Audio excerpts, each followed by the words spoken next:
Today, I'm pleased to announce members of my science and technology team. Dr. John Holdren has agreed to serve as Assistant to the President for Science and Technology and Director of the White House Office of Science and Technology Policy. John P. Holdren is the resident science czar of the Obama White House. He's the head of the White House Council on Science and Technology, key advisor operating out of the new Executive Office building in Washington, D.C. This man is a Malthusian fanatic. He's a follower of Bentham and Malthus and Darwin. In other words, the main philosophers of the British Empire in the 19th century and the fountainhead of reactionary and anti-human ideology in that time frame. He's a radical environmentalist, an ecological fanatic, a green kook, a wacko, except that it's also very sinister because the implications of his belief structure and his world outlook are genocide.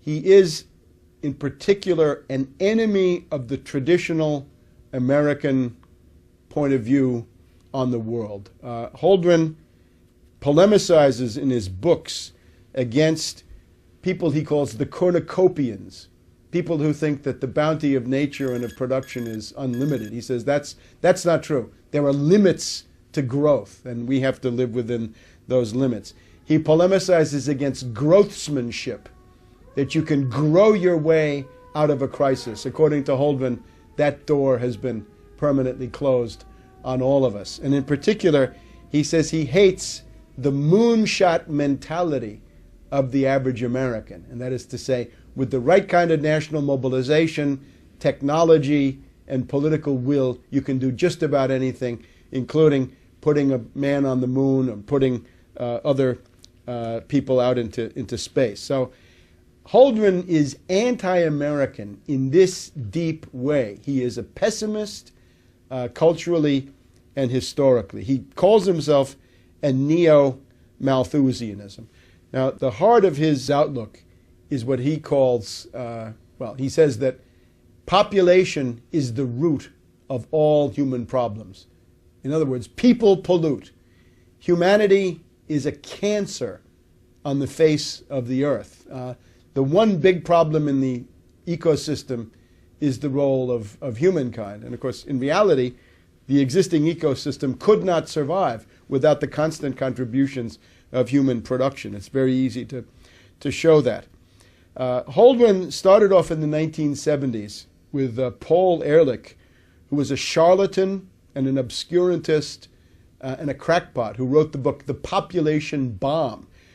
Ehrlich was convinced that world population was growing out of control and that this was going to lead to a breakdown of human civilization sometime in the late 20th century. And it goes together with the campaign of the limits of growth, the Club of Rome, Aurelio Peccei, and the rest of these people. This is kind of the intellectual milieu that Holdren comes out of. Now, there was no population bomb. It's just not true. It never happened. Population in Europe is falling, if you just look at the self-renewal of these populations. Same thing in Japan, same thing in Russia. They've all got a demographic problem which has nothing to do with overpopulation. It has to do with shrinking population. China has demographic problems that were caused by going along with this two-child per family policy. The U.S. would be experiencing demographic decline if it weren't for the flow of immigrants into the country. So there never was a population bomb, but Holdren does not revise or change his pseudoscientific outlook because of this.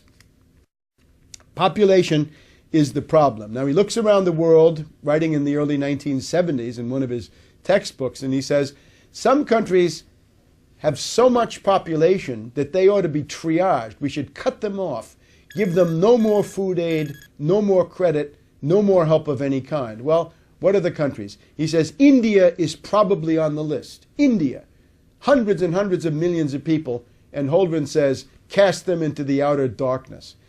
Then Bangladesh, with a couple of 100 million people, Holdren says, for sure, Bangladesh has got to be triaged. Give them nothing. Now again, the note of genocide. the idea that whole countries should be consigned to doom puts Holdren in a league which is far beyond Hitler in terms of the number of victims that these policies would result in. He hates science and technology. He wants to limit science and technology. He regards them as a threat to what he thinks of as the social order, and also to the crackpot views of charlatans and fakers like himself. He says he wants to create a science court that would decide which inventions could be put into practice and which would have to be banned. This is unbelievable. This would essentially strangle the source of human progress and consign us all into a stagnation and ruin which would never end. Holdren believes that there's a world optimum population, or carrying capacity. Now, the idea of carrying capacity comes from the writings of a Venetian kook by the name of Gianmaria Ortes, O-R-T-E-S, writing in 1790 or thereabouts. Ortes said that the limit of the world population was 3 billion people, and that if you went beyond that, you'd have famine and starvation and death, and it would always tend back to 3 billion people. Now, Holdren is even worse. He's more genocidal than Gianmaria Ortes. He's more genocidal than Malthus, who followed in the footsteps of Ortes.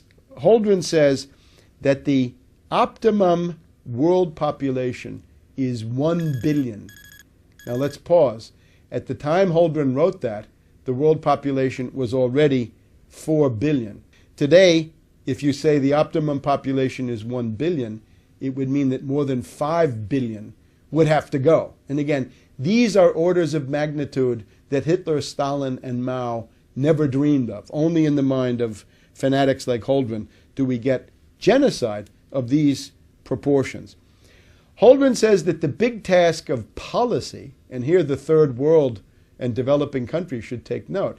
He says the main political problem facing the world is not world economic development, but stopping world economic development. He's very worried that countries like China and India and others, Latin America, South Asia, Sub-Saharan Africa, that they're going to try to imitate the development of the US, Europe, and Japan. And Holdren says that would be catastrophic.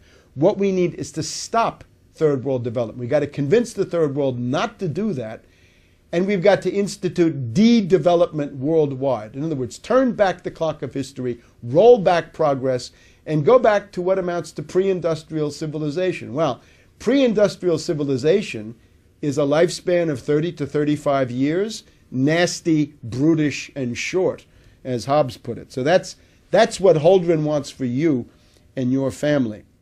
In order to enforce this, he talks about a supranational monstrosity that he calls a planetary regime. This means a world empire, a supranational, one-world government that would attempt to control all details of human life. Would start with what he calls the global commons. That is to say, anything that impacts the air, the soil, and the oceans would become the subject of international, supranational intervention. It would be like the IMF on steroids. Instead of just economic life, it would extend to everything. Again, the temperature in your living room, the kind of car you have, the amount you get to eat, whether you have a pet, minimal details about your everyday life. For individual countries such as the US, Holdren recommends a population law which would fix the outer limits of the acceptable population. And again, what happens if you are surplus? What happens if you are declared a useful leader? He doesn't say that so explicitly, but it's clear that you wouldn't fare very well. So, one of the features of a population law, in Holdren's point of view, is to regulate the size of the family. And this is what, of course, China did in the post-Mao period, the two-child per family policy. So the hand of the totalitarian state intervenes in the most intimate decisions of the family, and the realm of individual responsibility pretty much ceases to exist. Now, Holdren is willing to do just about anything to, first of all, slow the rate of population increase. That's his first goal. Secondly, to bring population into stasis or equilibrium, zero growth, but then to turn it back and have a decreasing, diminishing world population. The Chinese experience is if you do that, you're flirting with economic collapse. But Holdren doesn't care about that. He's, of course, a fanatic. So what is he willing to do? He talks about all kinds of forced sterilization. That you can have surgical interventions on males. In India, he says, there was a policy of obligatory vasectomy once you had 2 children in the family if you were a government employee. He says that's something we could think about imitating. Compulsory abortion. Think about that. That would be something that was flirted with in post-Maoist China. He wants to have licenses for birth. In other words, a woman is not allowed to give birth unless she's purchased a marketable birth license. And of course, what happens if Goldman Sachs comes in and, because women are going to want those, drives up the price 100 times so that nobody can afford a birth permit? And what happens to people that are born illegitimately, meaning without a birth permit?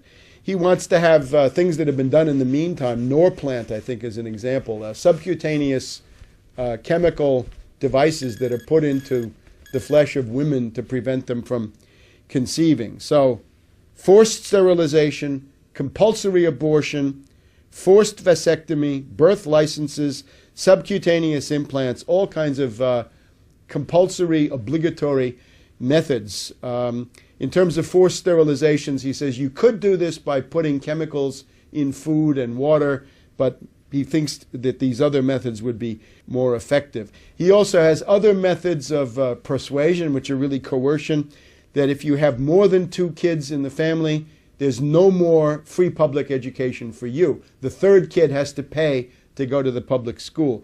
If you're living in public housing, which is the case in some countries, the 3rd kid gets you kicked out of the public housing and you become homeless.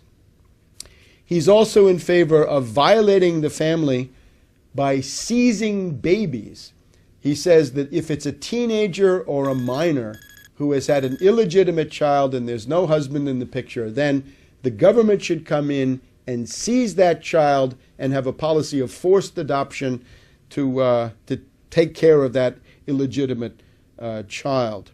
You can see that Holdren is a collectivist. He is not a collectivist of the Marxist type, however. I would call him a collectivist in the tradition of Rousseau for 2 reasons.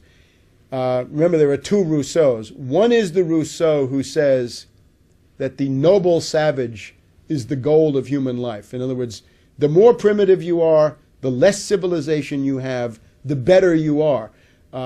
Just if you think about that, Rousseau on that basis is one of the most influential philosophers of the current time, because it basically says primitive societies are better than corrupt modern society, so we should go back to nature and go back to the ways of these underdeveloped peoples. But then there's the other side of Rousseau, which is the collective will. The late Rousseau writes about the collective will, in that the individual counts nothing compared to the collective will. This is essentially the philosophy of the reign of terror in the French Revolution, and that's pretty much where Holdren is. So I would call him a Rousseauvian fanatic, in addition to being a Malthusian and a Darwinist and a Benthamite, and he wants to have the noble savage, roll back civilization, go back to pre-industrial civilization, or call it civilization if you want to, and at the same time he wants to impose the collective will. He even writes about infanticide. He says that infanticide is found in many primitive peoples, and he says, well, what that means is that these societies thought that the survival of the group and the collectivity was more important than the individual, so they didn't hesitate to kill babies, which implies Holdren's idea of civilization. It's a form of barbarity.